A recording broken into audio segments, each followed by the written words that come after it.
अव्यक्त बाप दादा की मुरली है ये। ब्राह्मणों की नेचर विशेषता की नेचर है, इसे नेचुरल स्मृति स्वरूप बनाओ। आज बाप दादा अपने सर्व विश्व की विशेष आत्माओं को देख रहे हैं। विशेष पार्ट ऑफ बच्चों का नोंदा हुआ है, ऐसे बाबा कह रहा है। बाबा के दिल में सदा हर एक बच्चों की विशेषता को देख सदा बाबा हर्षित हो रहा है कि वाह बच्चे वाह। ऐसे स्नेह के गीत बाबा के दिल में आज बज रहे हैं। बाबा भी बच्चों को पूछ रहा है कि जैसे बाबा सदा बच्चों को जब देखता है तो बाबा को कैसे बच्चों के प्रति वाह वाह के गीत निकलते हैं, ऐसे अपने जीवन में अपने प्रति सदा वाह वाह के गीत निकलते हैं। बाबा कहता हर कर्म में, हर कदम में, हर संकल्प में श्रेष्ठता का अनुभव होता है, या कभी कभी होता है, कह रहे बाबा, क्योंकि साधारण जीवन वाले आप नहीं हो, आप सदा विशेषता संपन्न जीवन वाले हो। तो ये विशेषता संपन्न सदा का जीवन स्मृति में रहता है।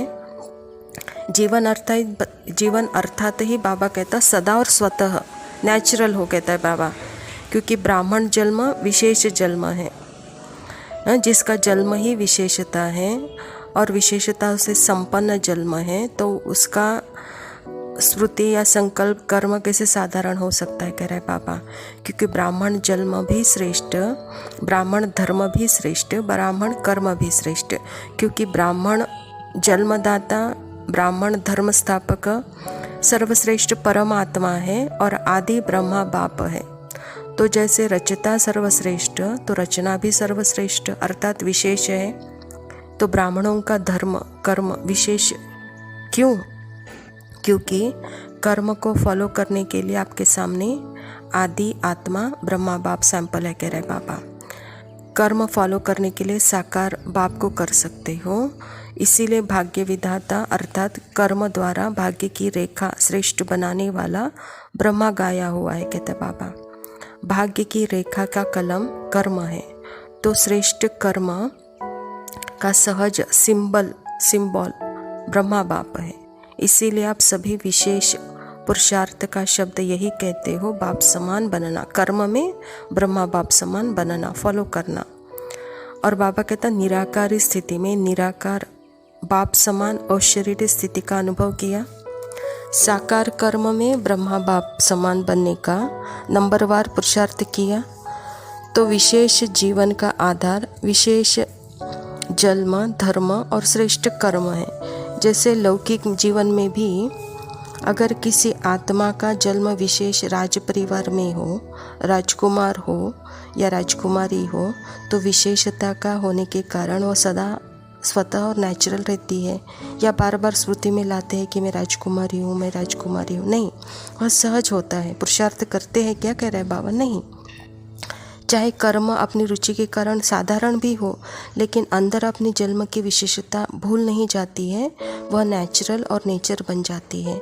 ऐसे ही आप ब्राह्मण आत्माओं की नेचर क्या नेचुरल है, विशेष है या साधारण है, कह रहे बाबा। जब साधारण करते हो तो अपने आप को निर्दोष साबित करने के लिए क्या कहते हो, मैं करना नहीं चाहती थी, मैं सोचना नहीं चाहता था, लेकिन ऐसे मेरा कर्म हो गया। तो बाबा कहता है ये सोचना या कहना ये यथार्थ है, क्योंकि आप कौन हैं, आप ब्राह्मण जीवन वाले हैं। धर्म कर्म श्रेष्ठ समय है, इसकी स्मृति में आप हो, क्योंकि ये नेचर आपकी नेचुरल हो। कर्म पे भी आपका धर्म कर्म नेचुरल स्मृति स्वरूप हो। इसीलिए बाप दादा भी बच्चों को कह रहे हैं जैसे ब्राह्मणों का धर्म कर्म नेचुरल हो, ऐसे ही बाबा आज कह रहा है फरिश्ता अर्थात ही पुराने संस्कार, पुराने संसार से कोई रिश्ता नहीं, कोई भी आकर्षित न हो, चाहे संबंध के रूप में, चाहे देह के तरफ आकर्षण या किसी देहधारी की तरफ आकर्षण, कोई वस्तु की तरफ आकर्षण, संस्कार के रूप में, चाहे संकल्प के रूप में, वृत्ति के रूप में, वाणी के रूप में, संबंध संपर्क में रूप में, कर्म के रूप में।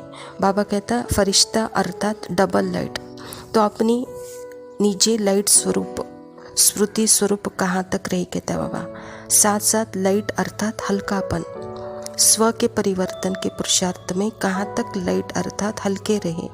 मन अर्थात संकल्प शक्ति में व्यर्थ को समर्थ में परिवर्तन करने में अर्थात व्यर्थ के बोझ हल्का करने में कहाँ तक सफल रहे। इसी प्रकार व्यर्थ समय, व्यर्थ संग, व्यर्थ वातावरण, इन सब में कहाँ तक परिवर्तन करने में हल्का रहे। ब्राह्मण परिवार के संबंध में, सेवा के संबंध में कहाँ तक हल्का रहे। इसको ही कहा जाता है फरिश्ता। फरिश्तापन की तीव्र गति की स्थिति रही। बाबा आज तीनों भी नेचुरल नेचर रूप में हम हमारा देखना चाहते हैं। एक में आत्मा निराकारी, एकदम पावरफुल स्टेज है। मेरे गुण, मेरी शक्तियाँ, मेरे गुण, मेरी शक्तियाँ, ये मेरी निजी नेचर। और जब जन्म होता है तो ब्राह्मण में भी मेरा जन्म, मैं किस परिवार में जन्मी हूँ और मेरे पिता कौन है। इस जन्म का आधार ही परमात्मा है, इस जन्म का आधार ही आदि पिता है। तो जन्म जितना श्रेष्ठ है, तो जिस जन्म में, जिस घर में हम पैदा हुए हैं वो कभी भूल सकते हैं क्या, कहता है बाबा। तो वहाँ जिस परिवार इतना श्रेष्ठ है तो वहाँ का कर्म धर्म साधारण कैसे हो सकता है, यह भी बाबा याद दिला रहे हैं। और तीसरा बाबा कहते हैं लास्ट, फरिश्ता। फरिश्ता अर्थात ही सदा हल्के रहने वाले, फरिश्ता अर्थात ही स्मृति में टिकने वाले और संकल्पों से मुक्त होने वाले। संकल्प से और इस देह के पुराने आकर्षण से, यानी संकल्प से मुक्त होना अर्थात ही सदा हल्का रहना। तो इन तीनों का भी अनुभव आप नेचुरल रूप में सदा करते हो क्या, या इसमें कोई परसेंटेज है?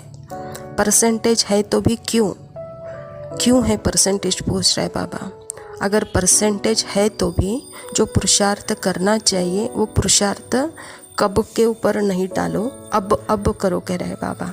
अब वो स्थिति बनाओ, अब अनुभव करो, क्योंकि ये समय ही अब का चल रहा है। तो हम भी बाबा को ऐसा ही पुरुषार्थ करके दिखाएंगे। ये बाबा से हम क्या करेंगे, प्यार भरी प्रतिज्ञा करेंगे और बाबा को आज याद प्यार ऐसे प्यार से देंगे। बाबा भी हम बच्चों को कैसे प्यार से याद प्यार दे रहा है।